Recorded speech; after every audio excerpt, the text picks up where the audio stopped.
Welcome to a new episode from English Plus Podcast. We will focus on listening and vocabulary in today's episode, and today's episode is about bats. So without further ado, let's start talking about bats. It is nearly dark. From out of a cave, a black cloud swirls. Suddenly you realize that it is made up of thousands of bats. Does this make you think of Halloween or movies about Dracula? People often fear bats as creatures of the night. Yet these remarkable animals are helpful to us. They eat insect pests. They pollinate useful plants as bees do. Their droppings, called guano, are used as fertilizer. Bats are mammals. They are the only mammals that fly. There are nearly 1,000 species of bats. They are found in all kinds of habitats. Bats live in tropical rainforests. They live in climates so cold that trees won't grow there. Unlike other mammals, when bats rest, they lower their body temperature to save energy. In very cold weather, they hibernate. A bat's wings are made of 2 layers of skin. The wings are supported by bones like those in your hand. The thumbs have claws and lie outside the wings. The bat uses them to cling to the places where it roosts. They may be trees, caves, or even buildings. Muscles attached to the wings power the bat's flight. Bats come in many sizes. The largest is the Malayan flying fox. It is 16 inches or 41 centimeters long. Its wings span 5.6 feet or 1.7 meters. The Kitti's hog-nosed bat is the smallest of all mammals. It's about an inch, 3 centimeters long, the size of a bumblebee, and is also known as the bumblebee bat. Bats are divided into 2 groups, megabats or large and microbats or small. Megabats are called flying foxes because of their fox-like faces. They eat mostly fruit. Because they are sloppy eaters, they spread the seeds and pollen of fruits such as bananas, dates, and figs. This scattering helps the plants reproduce. Most microbats are meat eaters. About 2/3 of all bat species eat insects. One common American species, the little brown bat, may eat 600 mosquitoes in an hour. Other microbats eat fish, frogs, small birds, lizards, and small mammals. Now, how do bats find food? It isn't true that bats are blind as a bat. Most fruit-eating bats feed by day and can see very well. Some even see colors. Even microbats, which sleep by day and hunt by night, have some vision. They use it to find food. They also use smell and especially hearing. Bats send out short pulses of sound. The sounds are usually too high for people to hear. The sound waves spread out in front of the bat. They strike objects in its path and bounce back as an echo. This process, called echolocation, helps the bat find food and avoid bumping into things. Then there are the famous vampire bats. There are 3 species of vampire bats, all in Central and South America. And yes, they do feed on blood, mostly that of farm animals. A vampire bat needs about 2 tablespoons of blood a day. Even vampire bats have their uses. Their saliva contains a substance that prevents blood from clotting. Doctors use it to make a medicine for heart attack and stroke patients. The name of this medicine is Draculin.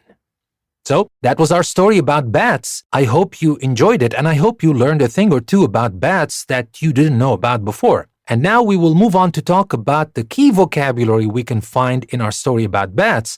But before we do that, let me remind you that you can find interactive exercises, a PDF downloadable worksheet, and the show notes on our website. There is a link in the description of this episode that will take you to the custom post we created specifically for this episode. Take the link, go there, and practice the things you've learned in this episode. Don't risk forgetting the information and the words you're learning here by not practicing. Take the link and take your English with it to the next level. And there's another link that will take you to our Patreon page. If you like the content we're creating and you would like to support us to create more of this content you love, And to reach more people, take the link, go to our Patreon page, and become a patron of English Plus Podcast. Now, with that being said, let me move back and talk about the key vocabulary that we had in our story about bats. Now, the first word is swirl. Now, we said it's nearly dark. From out of a cave, a black cloud swirls. What is the meaning of swirl? If you swirl something liquid or flowing, or if it swirls, it moves round and round quickly. Something like a tornado. And that black cloud which swirls is not actually a cloud, it is made up of thousands of bats. Now the next word is pest. We said they eat insect pests. What are pests? Pests are insects or small animals which damage crops or food supplies. So bats are useful. They eat insect pests. And that's not everything. They also pollinate useful plants as bees do. So, what is the meaning of pollinate? To pollinate a plant or tree means to fertilize it with pollen. This is often done by insects, but here we've learned that it is done by bats as well. The next word is species. We said there are nearly 1,000 species of bats. Now, a species is a class of plants or animals whose members have the same main characteristics and are able to breed with each other. That's what we call a species. Then we talked about their habitat. We said they are found in all kinds of habitats. What is the meaning of habitat? The habitat of an animal or plant is the natural environment in which it normally lives or grows. And then we talked about hibernate. We said that bats are different from other mammals. When bats rest, they lower their body temperature to save energy, and we said in very cold weather, they hibernate. What is the meaning of hibernate? Animals that hibernate spend the winter in a state like a deep sleep.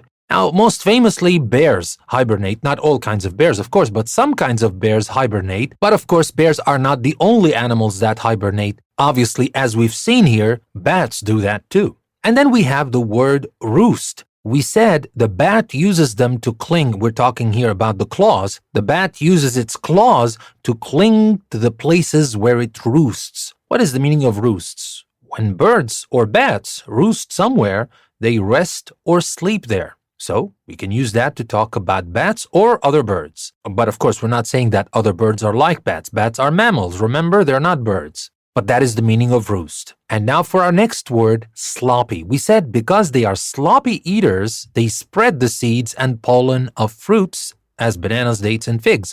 What is the meaning of sloppy? If you describe someone's work or activities as sloppy, you mean they have been done in a careless and lazy way. Well, this might be a negative thing when we talk about people, but it seems that when bats are sloppy, they spread the seeds and pollen of fruits such as bananas, dates, and figs, which is a good thing, of course. And then we said this scattering helps the plants reproduce.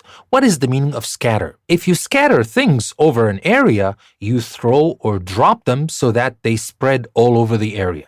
So that is scatter. And then we have two more words. When we talked about vampire bats, we talked about their saliva that contains a substance that prevents blood from clotting. Well, what is the meaning of saliva? Now, saliva is the watery liquid that forms in your mouth and helps you to chew and digest food. And obviously, bats have saliva as well. And their saliva is very useful to prevent blood from clotting. And actually, doctors use it to make a medicine for heart attack and stroke patients. What is the meaning of stroke? If someone has a stroke, a blood vessel in their brain bursts or becomes blocked, which may kill them or make them unable to move one side of their body. So that is stroke. And these are all the words that I wanted to share with you today in our story about bats. I hope you liked the story, you learned something new about bats, and you learned some new words that you can use in your own writing and speaking. Now, with that being said, let me remind you again that you can take your English to the next level if you take the link we will leave in the description and go to the custom post we created for this episode. You will find the interactive activities, the PDF downloadable worksheet, and the show notes. Take the link and take your English with it to the next level. Practice the things you've learned and make what you learn here today part of your permanent vocabulary bank and English in general. With that being said, this is your host, Danny. I would like to thank you very much for listening to another episode from English Plus Podcast. I will see you next time.